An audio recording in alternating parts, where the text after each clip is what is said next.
Thank Thank you. you very much, Henry, for having invited me here, and also to CCG for the thought leadership role that you are playing in this and other areas.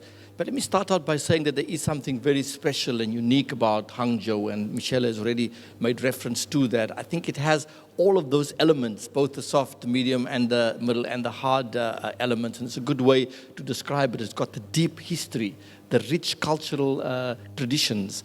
It has also created, in my view, an ecosystem that have facilitated the generation of some of the most successful entrepreneurs that this country have produced.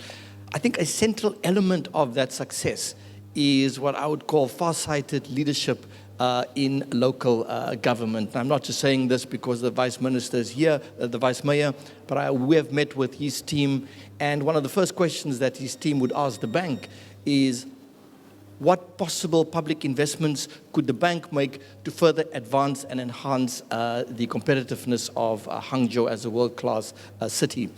I think what the COVID-19 pandemic has reinforced, Henry, is the importance of governments, of public policy, because it has to start there during moments of crises. And what COVID has done specifically is reinforce the importance and the criticality of multilateral and global coordinated efforts to deal with global crises. There's no way you can solve COVID-19 unless you have collaboration across countries, because these challenges, as you know, are transnational in character. And there are many other challenges like that the world faces today. Climate change is another, loss of biodiversity is another, challenges of migration and so on. But one of the most critical challenges we face today, Henry, is what I would call deep structural inequality.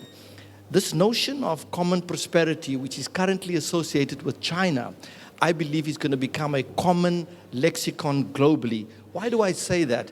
I believe that there has been the mainstreaming of climate change over the last 25 years or so, but certainly around 2000, 2001, it was still on the fringe when the COP meetings took place. It was not sort of the center, the focal point of global attention.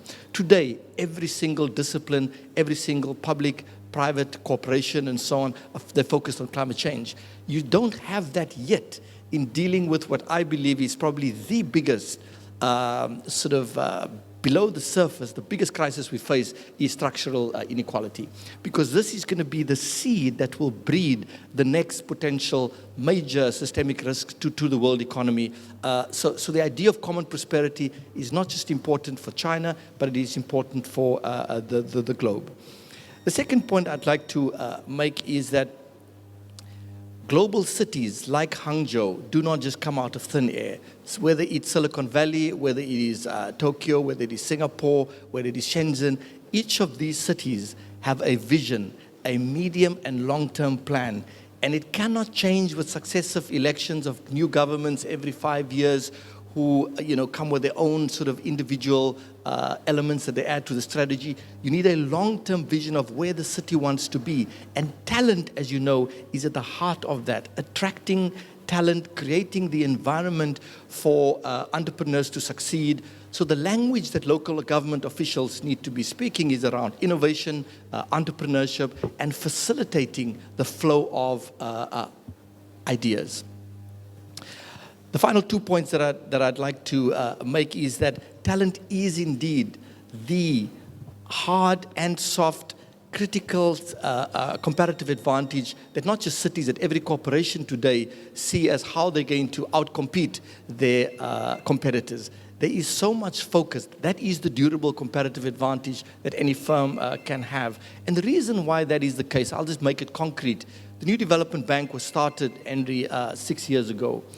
One of the most innovative things, it was hard initially, but one of the most innovative things we had done was to invest in young people.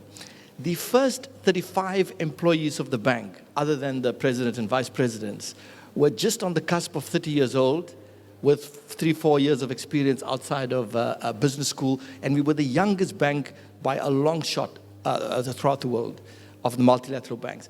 The reason why this was done, we had a very visionary and far-sighted president who was himself 71 years old, but he said, you throw young people at the deep end, they are digital natives, they are savvy, they will swim.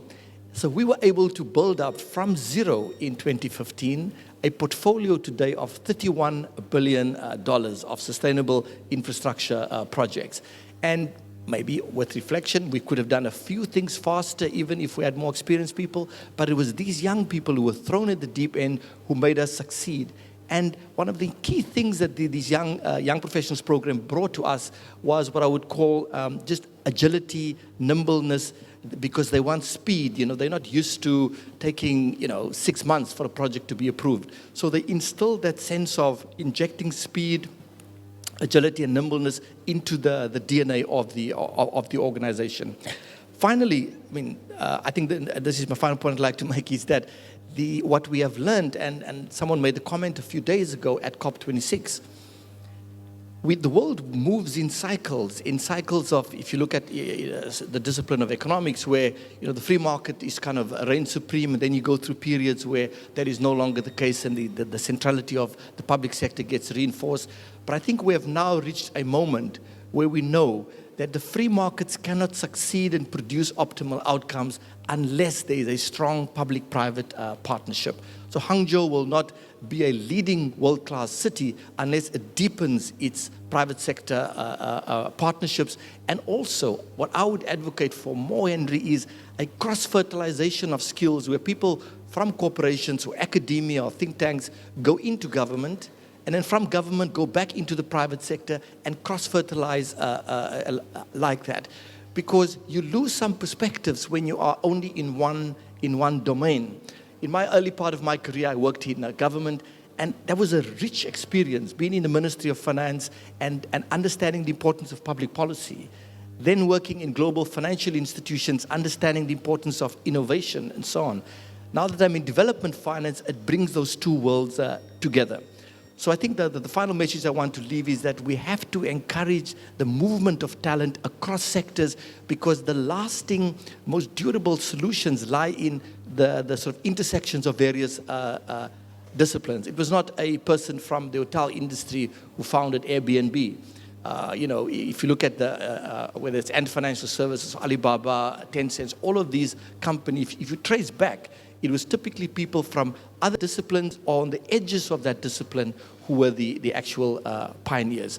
So for me, in summary, Hangzhou is the perfect location for a new kind of dialogue that has a global character. Thank you.